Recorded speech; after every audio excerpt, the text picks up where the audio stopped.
Do you wonder if others are dealing with the same project management challenges as you? Not sure where to turn for guidance and leadership? Office hours are in session as we discuss project management and PMOs with global leaders, hearing their story and learning their secrets to success. Our goal is to empower you and help you elevate your PMO and project management career to new heights. Welcome back to Project Management Office Hours with your host, PMO Joe.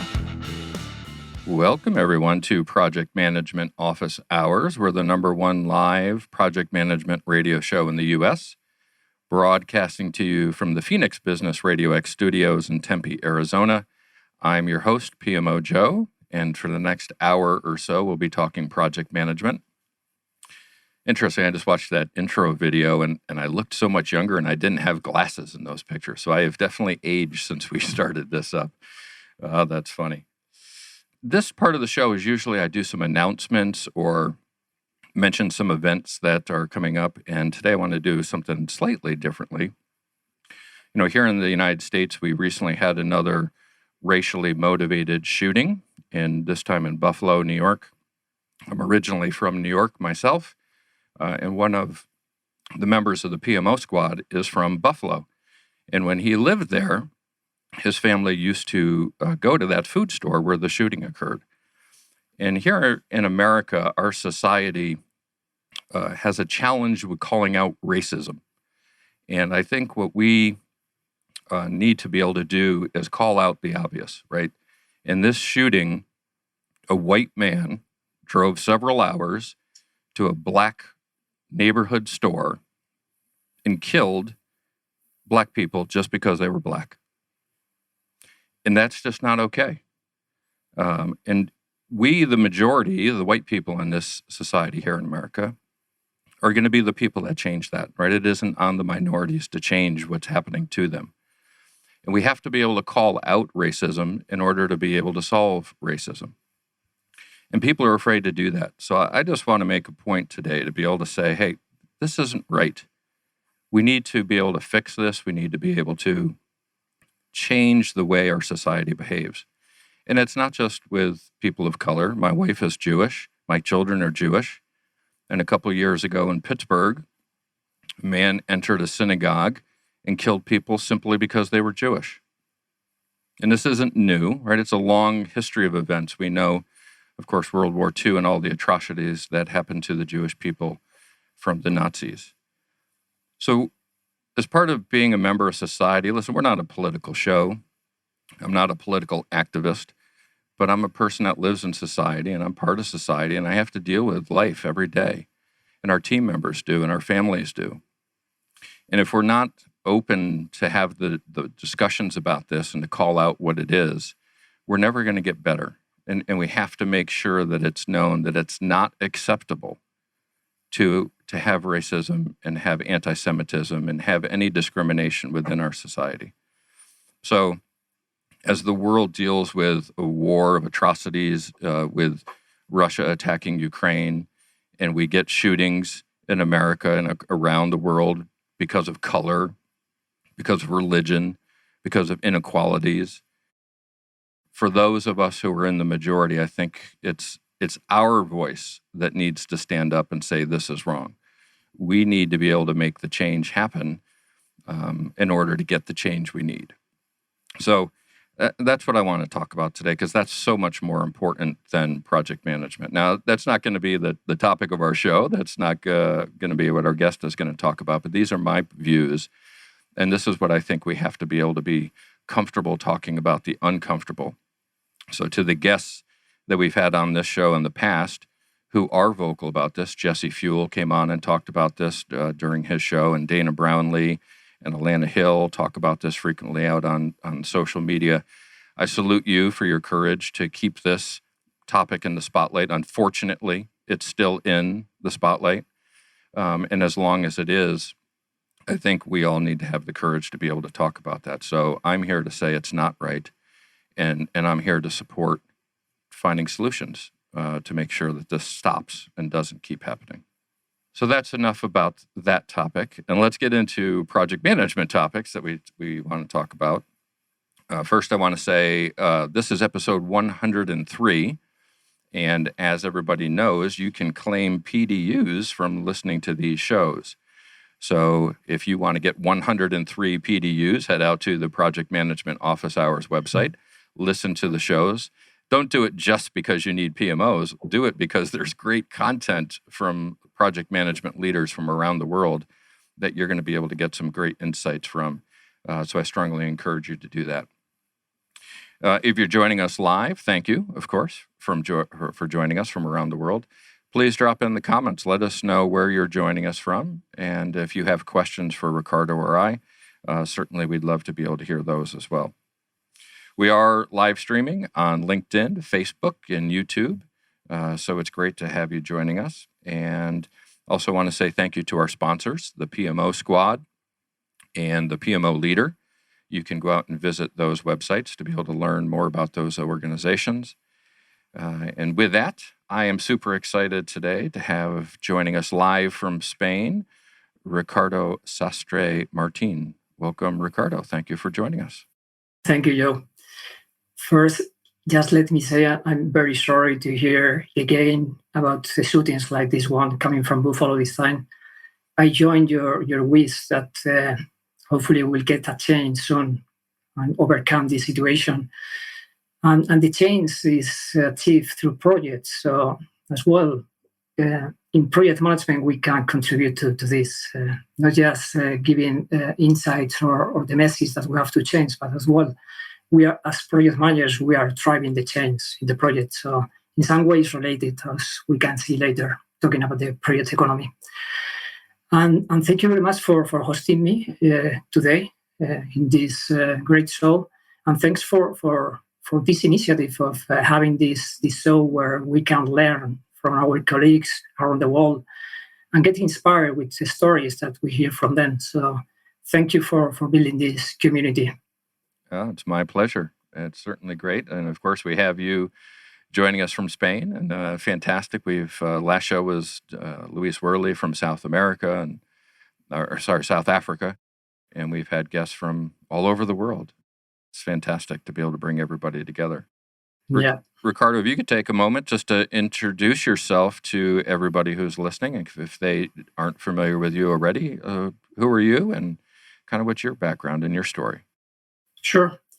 Well, I have different summaries of my story. I will start with the short one. Basically, the short one is I'm always in a continuous learning process with the goal of contributing to make a positive impact in the world through the excellence via project, program, and portfolio management. So that's the short sentence I use. For example, in the magazine I'm writing every month, stakeholder.news. A bit long in summary is that I've been in the profession already for 16 years. And I've been very lucky because I've been working in multinational companies like Ericsson, Telefonica, and now Microsoft. And that has given me the opportunity to work in more than 40 countries around the world, in 4 continents, in Europe, in Africa, Asia, and North and South America. And thanks to the project management, I've been able to get insights and learn from people all around the world. So I'm really glad. And going a bit further about my story and how I started in the profession. So my whole career is 20 years. And I've been always working in projects. So I started working in projects, doing tasks in the projects. In fact, I started as a developer. Then I moved to different kind of projects in development, leading teams. And then there was a moment when I was already working for Ericsson. I was already hold an MBA in a top business school here in Spain. So then I saw that, I think I can contribute more to the company if I'm in a project management position than in a technical role. So I decided to apply to a position in the PMO in Ericsson. And I was lucky that I got my first opportunity. So I'm always glad to the person that gave me the first opportunity. So I'm really glad about that person. That was the manager of the PMO at that time at Ericsson, because you always need a first opportunity. It doesn't matter if you have the skills and the background. If you don't get the opportunity, you cannot show the value that you can provide. So I'm really grateful for that opportunity I got. And apart from thinking that I could contribute more to the organization as well, I would say that at that time I thought, well, this is a kind as well of progression in my career. So like, because in the past I'm talking the year 2006. So basically, going into a project management role was like being promoted because, as the title say, you are a manager. Now things have changed a lot in the current times. Yeah. But at that time, you were like the boss of the project, at least. So as well, I have to admit, I decided to move because I thought I could be a manager, a boss, and that was my motivation at that time. Those things. So after a couple of years working for the PMO in Ericsson in Spain, I got an opportunity for moving to work to Jamaica as an expat for leading the delivery organization for the biggest customer of Ericsson in the Caribbean and Central America. It was digital. And it was my first experience in a kind of PMO because there were other roles like architects and integrators, but there were project managers. And there in Jamaica, there was a point in the year 2010 that changed my mind a little bit. I remember that I was coming back from Christmas holidays from Spain. I think it was the 10th of January, the 2010. So I remember I was working at the office at Ericsson Jamaica, and suddenly I was feeling like something is happening. I don't feel right. I don't know what's going on. And then suddenly I saw many people screaming around me and leaving the building. It was like, what's happening? So I didn't know what was happening, but I decided to leave the building as well. I followed the people.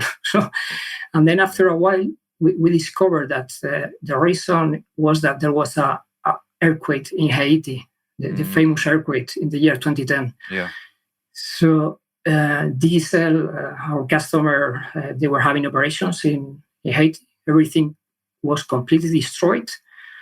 And there we got a mission. It was like the first time I saw a mission in my job. And the mission was to recover the communications, because people may think that when there is an earthquake, there are things that are more urgent. But the reality is that in situations of crisis, the communications are key, because if you don't have communications, you cannot work on the, let's say, recovery projects of the country. Mm-hmm. So it's to have communications is vital. So, and it was like a mission. It was like, we have to go there, we have to fly there and recover the communications so we can contribute to the recovery of the country, to recover from this terrible disaster. And it was the first time I saw something like, oh, I have a mission in my job, apart from delivering my projects or leading my PMO there in Jamaica. So then I moved back to Ericsson after this period, again to the PMO. And then I moved to Telefónica. It's another multinational telco company. That gave me the opportunity to work with many other countries. And here I got the opportunity to build a PMO from scratch. So in fact, it was a challenge because when I joined the organization, nobody knew what was a PMO. So, but even worse, nobody knew what was a project manager. So I arrived there, and people was asking themselves, "But why is this guy here? What is a project manager?" And that was because it was a product development organization. So it was an organization that was composed of developers and product managers, marketing, UX, UI, etc. So people, when they saw me, first thing was, okay, what is this guy here? Doing here? He's going to be like for 1 or 2 months, and he will leave or will be fired because we don't have any need for this PMO or project management. But the situation at that time, the strategy in the organization was changing because it was a social network, and then we were reconverting ourselves into a mobile network operator. So there was a complete change in the strategic organizational goals. And in that new strategic goals, it made completely sense to have a PMO and project managers in the team. So that was in the year 2014. The last year, in the 2021, I was talking with the team, and we decided, okay, let's go to the PMO Global Awards. That is one of the the largest PMO Global Awards in the world. And we decided, okay, let's participate. And we were appointed like the ones representing Spain. And after that, we went into the previous league where we were, let's say, competing with other PMOs from the world.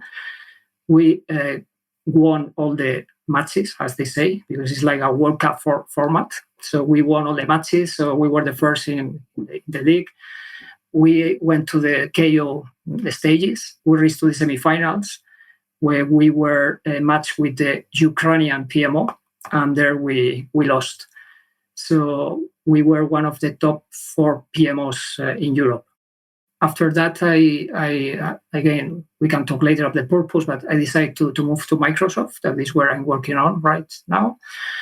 And basically, I'm leading programs in the different sectors, mainly in the industrial one, with the goal of contributing through the use of our technology to the decarbonization of the economy using cloud and artificial intelligence.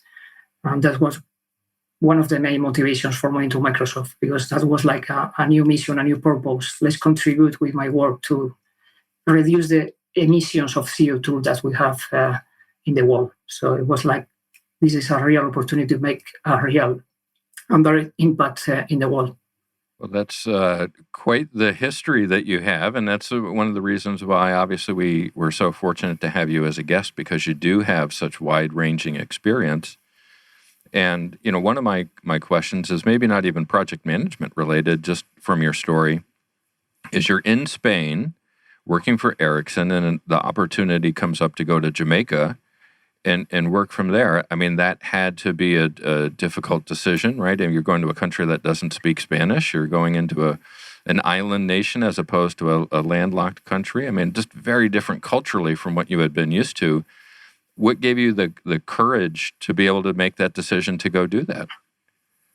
Yeah, first, that I was young. That was the first. Okay, you weren't courageous. You were stupid. There, yes, you were. Yeah. And the second was like I was involved in many projects by that time around the world, mainly in Europe, Middle East, and Africa, but it was just for short periods of time. So based on that experience, I knew that it's something that contributes a lot to your personal life, not just for your personal career, but for your life, to relocate and work and live in a different country. So when I got the opportunity, I said, yes, I go. So and I didn't even check anything about Jamaica in the in the web, let's say. But yeah, all changes are difficult. So there is like one theory that when you go there, you have like a hype. It's like, wow, everything is new, everything is great. Then you go down, it's like, what I'm doing here? Well, I want to go back home. Then you feel like uncomfortable. So it's a big change. It's a big change because the culture is very different. It's very different, and the country is very different to Spain as well. But there was a thing that helped me a lot. That was that even if the culture and everything is totally different, as we were working in the same way that in Ericsson Spain, because we were having the same ways of working in our PMOs in Ericsson, and they are still doing it in that way. So that helped me a lot, because when I arrived there, just the first day I was already fully operational, because I had to work in the same way I was working in Spain. For sure, the people, stakeholders, my colleagues, my team is different, but the way of working is the same. And that's the way of working that is coming from the PMO, the fact of having a global PMO that allows you to know how you have to work, no matter if you are in Spain, in Jamaica, or in South Africa, for example. Yeah. There's this language of project management that's universal, right? So even when we speak different native tongue, right, native languages, we still understand scope and WBS and charters, right? All of those items, the language of project management, we can share that across cultures. But your start, you didn't start out as a project manager, and I'm kind of interested to get your perspective on this next question here is, So many of our guests start out as developers and became project managers as they then become PMO leaders. How do we as a profession start to bring people in at a younger age that are starting out as project managers, right? Yeah. When you and I went to university, we probably didn't have university programs to become a project manager, right? So we had to evolve into it. How do we get people to find our profession so that we have this influx of talent that's constantly learning and we're grooming the next generation of project managers? You led some PMOs, of course. So how do we get that to happen in our industry? Or what's your thoughts on that? Do we need to do that? Yeah, we really need, because I really believe in the power of projects. It's the power that projects can have in the world, positive and negative, if they are not well managed. This year, I started to collaborate with 3 different business schools in 3 different masters in different aspects of project management. In one talking about PMOs, in other about digital project management, another one about just project management. So as Antonio Nieto said in his famous manifesto, project manifesto, there is not, or there were not, enough education regarding project management. That's something that I really think that we are closing the gap, because now there are many more programs where people can join and learn about project management, something that was not possible in the past, like you say. So I did not have any opportunity. I learned in the job with the help of my mentors in my company. So one thing that we can do, people like us that we have been for some time working in the profession, is to give back to the profession, contributing to the education, to build education around project management. And as well, we have to try to transmit to the people the purpose of the profession, because basically a couple of weeks back, the promotion of people that are going to be studying one of the masters, I'm engaged now, that we are starting, in fact, next week, the master. So I met them a couple of weeks ago. And in the introduction meeting, I just asked them, so I don't want to know your background. I don't want to know your, let's say, age, whatever, years, professional experience, because that's something I can gather from the data that you, when you describe to the master. So what I really want to know here in this session with you is, which one is the purpose why you are deciding to join this master? What I found out is that even if I said, please tell me of course, your name, and as well, where are you from, or where are you located, because it's online and there are people from different countries around the world, just to be aware of the culture and the time zone difference. But I said, I only want to know about which one is your purpose. And what I found out is that everybody started to talk about the background. So I'm not asking for your background. I want to know your purpose.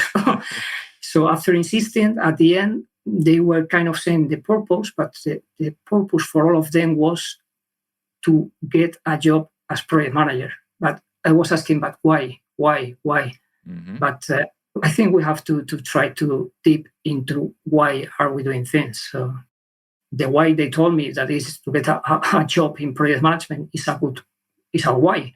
But why do you want to why do you want to work in this role? Just because there are not enough jobs here in Spain, or just because you heard that this is a profession with a lot of future, or is there something behind this? And when I think back, I started with the same motivation. I decided to move to the role because I wanted to be a manager. But along the years, I'm trying to find out and refine my purpose. And it's something I think we have to tell to the people. So always try to have a purpose, because if you don't have a purpose, you cannot guide where you're going. So you cannot define your goals, and you cannot define what are you going to do to achieve those goals. So at the end, you are kind of lost. So we all need to have a purpose, a mission in our life, not only in our career.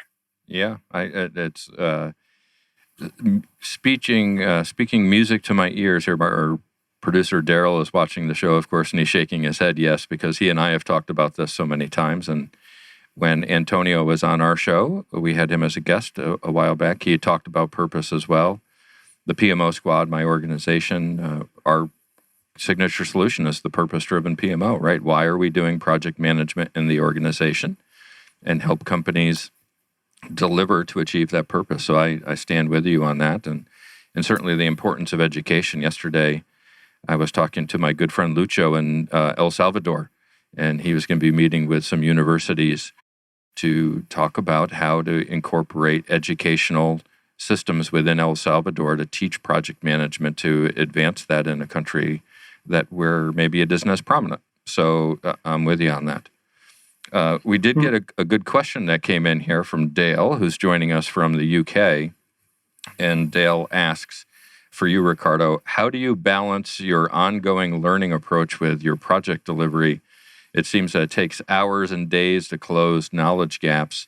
Do you specialize and target your learnings or just work or study 24/7 and eat, sleep, and breathe project management? And also, of course, being a mentor on top of this. How do you balance all of this, right? You run it in a company, you teach it, you breathe it, you're a mentor. How does that happen?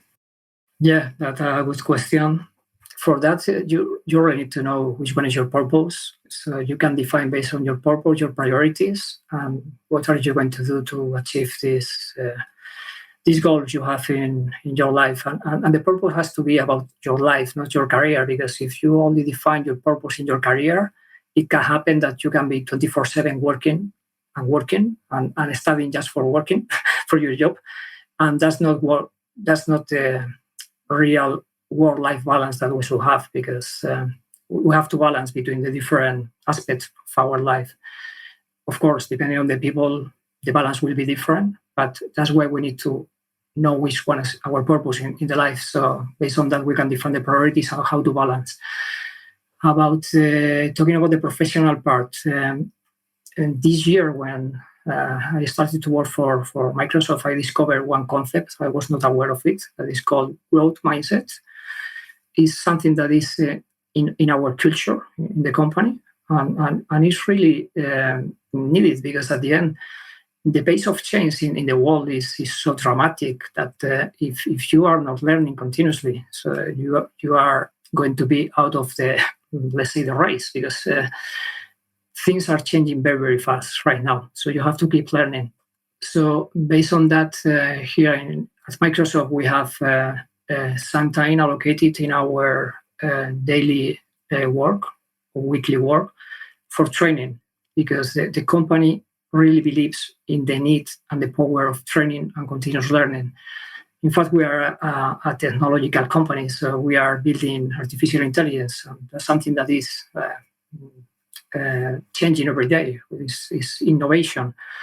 So to work in a company like Microsoft helps me as well. They support me in the what they call moonlight activities, that is contribute to other tasks like education outside of my working hours. So that support is really key. And as well, based on that, you have to define what you were asking in the question about the training. Yeah, we can be learning many things. So it's impossible to learn everything. Just only inside Microsoft, there are so many products that just for learning about all, I will need to be my whole life studying these products. So that's why you need to have your purpose, your mission, and which one are your priorities and your initiative, because you have to prioritize what kind of learning you need for achieving those goals. Because if not, you can be learning many things that maybe are not aligned with the needs that you have for reaching your goals. Or if you don't have your goals as well, you are going to be learning many things that at the end are not going to contribute to your career. So that's why it's very key to have a clear purpose, and based on the purpose goals, and based on the goals to define priorities. And everything should be linked to that. Yeah, a great answer. And thank you, Dale, for the question. And to tie into your response, yesterday, you must have been in my mind. We had our leadership meeting at the PMO Squad, and I had shared with them the growth mindset and how we as a company need to have that cultural component built into our organization as well. And then we believe in life work balance as opposed to work-life balance. We prioritize life first. But when I started the PMO squad about a decade ago, what I realized is I don't go to work anymore because I'm just doing who I am. And once, to your point, once you identify your purpose, there's no separation between work and personal anymore because you're just being your unique self, your natural self. So the balance of time is certainly life comes first, your family comes first, your health comes first. But when you are who you are, doing what you need to do because of your purpose, you don't work anymore, right? You're just following your purpose. And it's such a freeing feeling to have. So thank you for sharing your views and your perspective on that as well. And we have another guest joining us from Namibia. So thank you for joining from there as well. We love to see the international flair of the guests who are with us, but also the audience that's with us. So it's great to get different perspectives. You know, you've mentioned a couple times artificial intelligence and Microsoft and how that tied into your purpose as well. What's your thoughts on artificial intelligence and project management? I know I have my own, and every year, you know, at the beginning of the year, people put out there, here's my guess for what's going to happen this year in project management. And every one of them says, this is going to be the year that artificial intelligence makes a breakthrough. And I always reply back and say, keep hoping. It's not happening, not anytime soon. What's your thoughts? I mean, you're in the middle of this, right? Working for a technology company now. Yeah. So currently I lead in AI projects and programs, but that's not the same that leading projects or programs with AI. So it's different. So we are not using AI if we refer to AI to prediction, because as well, AI is like a hot topic and now everything seems to be AI. So yeah, AI is many things, but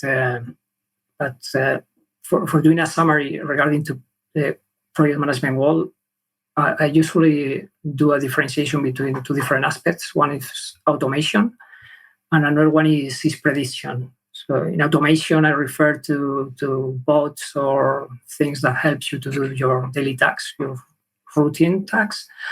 And for that, there are some things already that are being used with more or less success. But in fact, there are some Microsoft products like the Power Automate, where you can automate some tasks with the different products of the Microsoft Office. And there are some bots as well that can give some, let's say, conversation in order to avoid to go directly to ask to someone. So automation, I already see it. I don't think it is still mature, and I don't think it's still providing the value that people think that can provide. But in regards to prediction, when we are talking about, if I would like to know how is going to be the final cost, the final schedule, the risks I'm going to have in my project, I haven't seen anything about that. I've been invited sometimes to shows, to demos, to where they were telling me, my product is using AI for the portfolio management. You go to the demo and where is the AI? So there's no AI. I don't mean that there is not AI at all in the world, that there's not any product, because for sure I don't know all the products, and for sure there will be some already, but I have not seen them. And the fact that the most common use tool right now, what I see with my customers as well, is for the project management is still the Excel file. I think there is still a long way from the Excel file to the AI. So, but the main block for the project management in the AI, talking about prediction, is the data, because there's no data, there's no AI. So, right. And that's a challenge we are facing in the projects I lead in order to provide results using AI, because sometimes we find out that we don't have enough data for making the AI to work and provide value. So, and I'm talking about cases in industries with tons of data that you have to review and cleanse. So there are many things to do to prepare the data. But even though there's data, sometimes it's not enough. But in project management, I'm not aware of any company having tons of risks, issues stored in a normalized way that you can use for building an AI that is going to produce you with the result. Okay, based on your project, you are going to have this, and these risks. So, and you have to do this, and this. So I already know anyone having this kind of data. And if we don't have data, we don't have AI. So about when is going AI to take over? So there is a very famous Gartner article or study that it was saying 2030. I think we really need to start storing data if we want to be by 2030 having AI tools that can provide prediction in the project management arena. What's interesting, right, is you work for Microsoft, as you said, and I'm certainly not asking for your Microsoft opinion on something, because these are obviously your views on this, but you said the most common tool you see being used is still Excel. And when we think about Microsoft in the project management world, of course, we think about Microsoft Project, right, the scheduling tool, or the online version of that as well. Why is it still Excel? Why are we still there? I mean, what's your assessment of why people haven't really gotten off of Excel yet?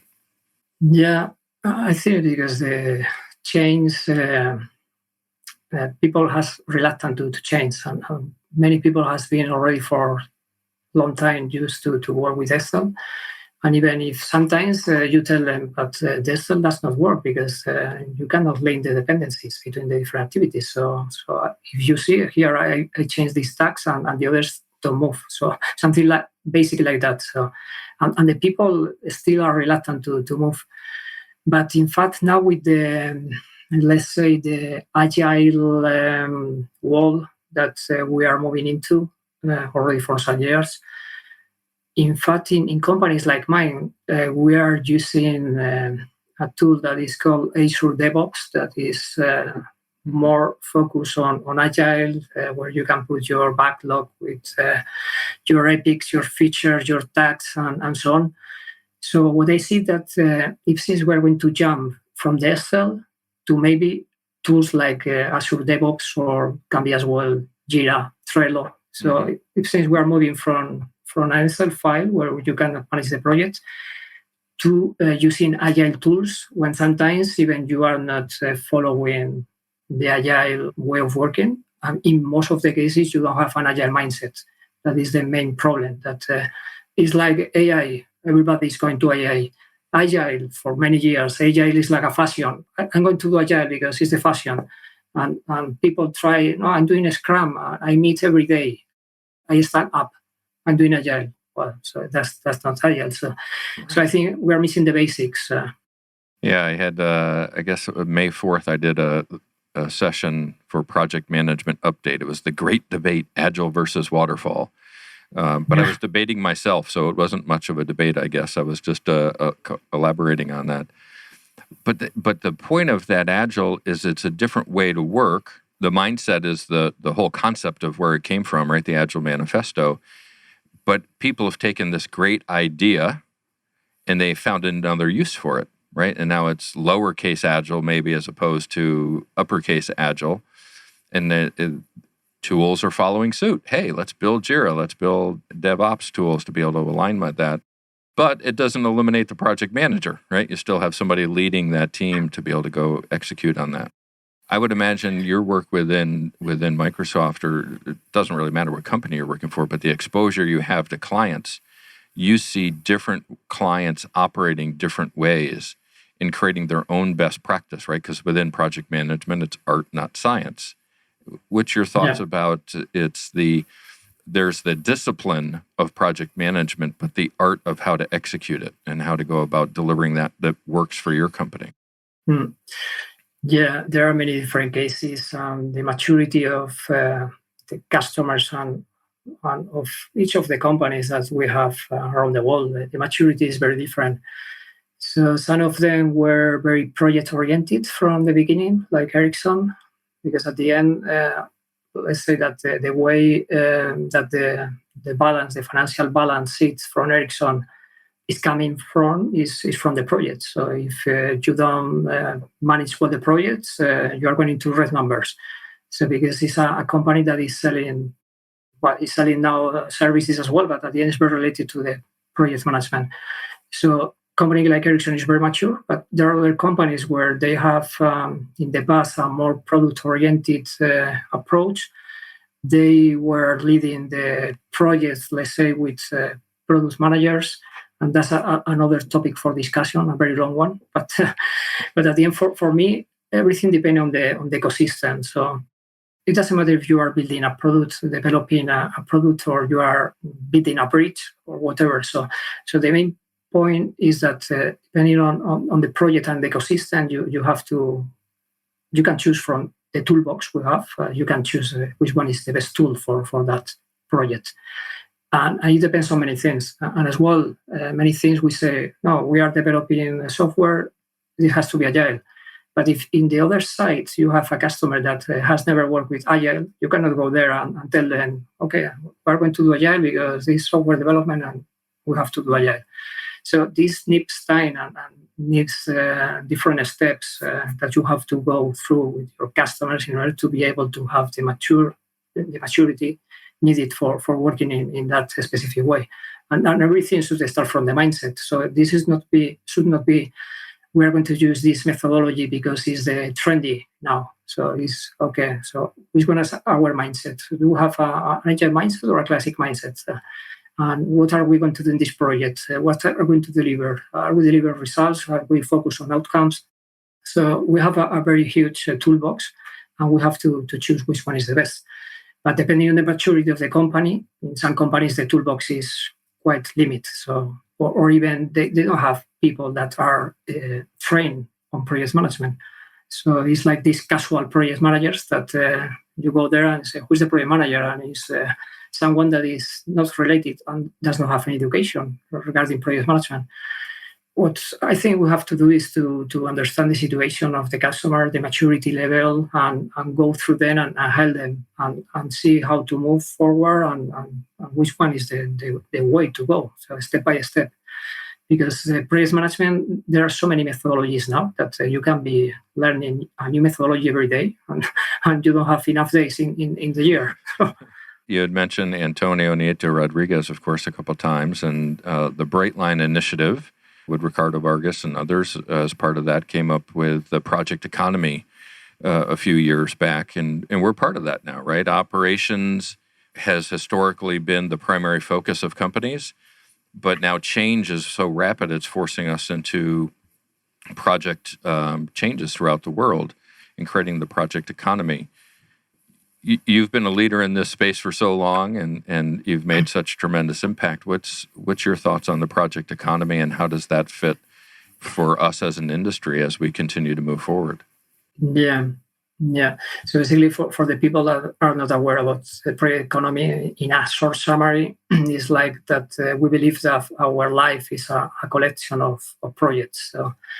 So I see it every day, but it's not something new, because now I was reading again the 7 Habits of Highly Effective People from Stephen Covey. It's a book that I read from time to time again to refresh the knowledge.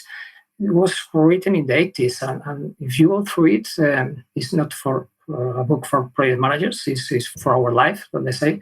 And if you go through it, you see that the habits are like begin with the end of mind. So that's to have a purpose. Put things first. Is prioritization is what we do in our PMOs.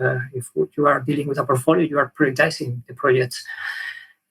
Seek first to understand and then to be understood. So that's communication. So communication is like 80% of the time that we spend in our profession, in our work, and synergize. So stakeholder management. So at the end, when I'm reading this book, it's like, wow, this is it's not for project managers, but this is what we do. So and basically this applies to our life. So at the end, because this is a book for our life, it's not for our profession or our career.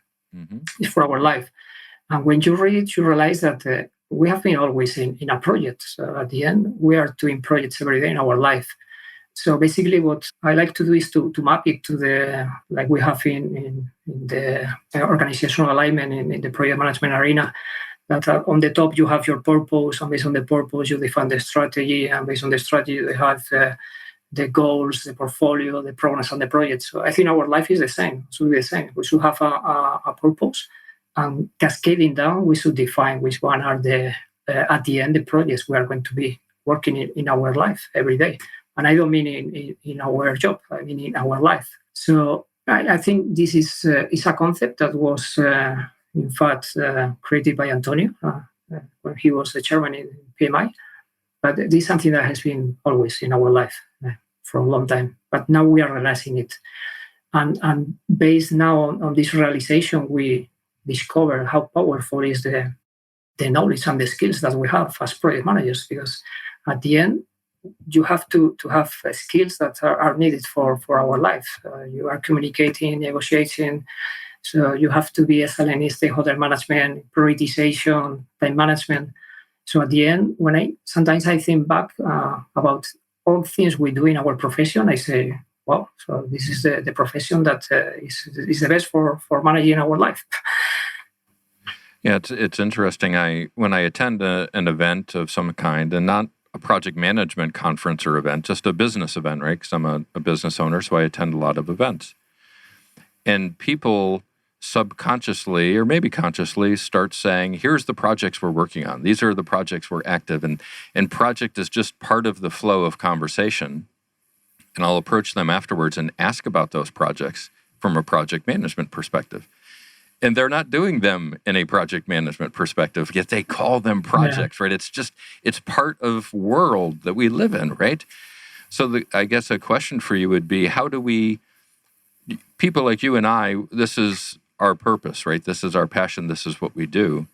How do we help others who are involved in projects on a daily basis and everything they do understand the importance and value that we can get, that when we learn the skills that we have, we can actually get value from that, right? How do we bring in the non-project managers into this project economy? They're already part of it. They just don't know they're part of it yet, right? How do we bring them into that to make that conscious? I think we'll have to first make them aware that we are living in a world that is surrounded of projects. And in some events, when I'm talking about this, I ask to the audience, any of you is not a project manager? And now, from time to time, I see that the people that are saying that they are project managers is rising. So I think the message is moving. As well, I'm always in events that are related to project management. So I don't think it's the reality that is applicable to the whole population. But first, we have to make them aware that we are surrounded by projects. And then if you have the skills for leading projects, at the end, is something that is going to be useful for your life. So the skills you're going to get are not only good for your career, are going to be good for managing your life. We have to start always as saying from the purpose. So, because when I started the profession, so we as leaders of the project, we have to communicate to the team the value, the high vision and the purpose that why are we working on this? So why are we working so many hours per day on this project? So we are the ones that have to communicate that vision to the team. And when I started, I did not have that vision. In fact, as well, I was so focused in the daily work and the issues that we are having day by day that sometimes I was saying to myself, wow, maybe I did not make the right choice moving to this role because I have fires every day. So it's like, well, I think I was wrong. But with the time, when you have more experience and you as well, you listen from colleagues and you are a member of communities like this one you're building, you are really insightful ideas. And one insightful idea is that you have to be always looking for the purpose and communicate the purpose to the team, because that's the way that you're going to be motivated, and as well is the way you are going to know what you have to do to achieve it. I don't like to put people on the spot, but we've been talking about purpose a lot, but I don't think we've heard how important purpose is to you, but we haven't heard you share your purpose. What is your purpose today? How are you working to achieve that? My purpose, since I joined an initiative that was created by Antonio when the COVID started, it was called Global Initiative for a Positive Impact. That is where I met Antonio and many others great thought leaders around the world. Is when I have a change in my mindset. I saw the power of the projects and of the community. So from there, I decided to review my purpose and to review it and to try to extend it to the whole life, not just for the career. Because as we were talking about the balance, life work balance, work life balance. So so if you are work life balance at the end, maybe you are putting all the purpose in your work, and maybe you are not balancing with your life. So I decided to extend my purpose to something that is more open than the work. And I still refining it, I have to say. But what I try is to create a positive impact. I say in the world, but as well around me, in the way I not only work, if not in the way I behave as well with the people that surround me. So try to transmit new ideas, purpose, tell them about the importance is to have a mission. So I try to make a positive impact through my profession with the projects and programs, teams that I lead in, but as well with the people in our daily life. So the importance of the life, as you say. So sometimes we are too focused on the work, but if we don't have, let's say, a balance with our life, and that means with your family, with physical exercise, mental exercise as well, it's very important. At the end, if you are only focusing on your work, that's not the way. So I try to make a positive impact in the world through my daily life and my daily profession. I think that's fantastic, and certainly the leadership you've had within our industry and certainly within the organizations where you've worked, the success you had in the global awards with your organization. I think I'm comfortable saying, hey, you're achieving your purpose, right? You're delivering on what you're trying to do, and as a member of our industry, thank you for that. I think we want to be able to salute people such as yourself and Antonio and others that are dedicating their purpose to help deliver on projects and help do good, and say, yeah, right on, man. Let's have more of that, right? We need more of that out there in our industry today. So thank you for that. Well, thanks to you as well, because you are contributing a lot to creating a positive impact with all the activities you are doing. Not only this show, but the others that you are leading, creating community.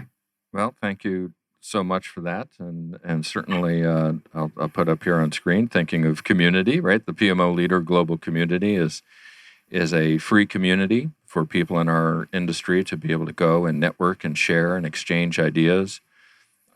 We don't have a certification model. We don't have a methodology. We're not pushing a certification. It's not about chasing the dollar of a community. It's about community. It's giving the people in our industry a voice to be able to share their experiences and do good to contribute to one another. So thank you for that. And time is up. Again, these shows go by so fast. It's fantastic to be able to share my guests with the audience in the world and to have you share your story and your experience and your voice that you've had out there. So thank you, Ricardo, for joining us today. Before we leave, I would certainly ask is, how can people get in touch with you? What's the best way for people to connect if they want to learn more about you or connect with you? I do have your LinkedIn profile here up on the screen so people can connect with you there, but anything coming up you want to share? What's any information before we sign off that you have for us? There in LinkedIn, there is my data, my email address. So anyone interested in any of the topics we have been talking today, or any other topics related to project management, you are more than welcome to contact me. Fantastic. Well, certainly thank you again for joining us. I really appreciate it. I know it's the evening hours in Spain while it's the morning over here in Phoenix, so thank you. And of course, thank you to our listeners and everybody who joined us live. Be sure to go out and visit the PMO Squad website, and you can see Office Hours Podcast listed out there, and you'll see all 103 episodes listed. Well, 102 of them. This one will be out there next week for you to be able to go check out all of those shows and see who our upcoming guests are. And we have a great lineup coming up. Sanjeev Augustine, Melissa McDonald, she's the Smart PM, Smart Sheet expert. Konstantin Riebel and Robert Brees are joining from Germany. Mate Severa, who's here in the States, but originally from Spain as well. Track Via is going to be joining us again to talk about the Citizen Developer Program that PMI had. They were on with us last year. Dr. Robert Jocelyn will be joining. Suzanne Davenport, Keyed In, project management software provider, will be joining us coming up as well. And Maria Abdelina may or may not be joining us. Maria is one of the final 4 PMO leaders in the PMO Global Awards last year from Ukraine. And she's obviously been impacted by the war that's going on in her country. So she may or may not be joining us as a guest. But we do have her originally scheduled before this war started. So hope remains that maybe she'll be able to join us at some point during the year. We are live, of course, as we've said multiple times, but a reminder that we do record the shows. Be sure to subscribe to Project Management Office Hours, the podcast, on Apple Podcast, iHeartRadio, Spreaker, Spotify, whatever your podcast platform of choice may be. And, of course, thank you to our sponsors, the PMO Squad and the PMO Leader. And you can visit their websites to learn more about those organizations. So that's it for now. Office hours are closed. Until next time, I'm PMO Joe, and you've been listening to Project Management Office Hours. Thanks for listening to another episode of Project Management Office Hours with PMO Joe. You're not alone in your project management journey. We're here to help you achieve your goals. Subscribe to Project Management Office Hours on your favorite podcast platform to catch all of our episodes and hear industry leaders share their story and secrets to success.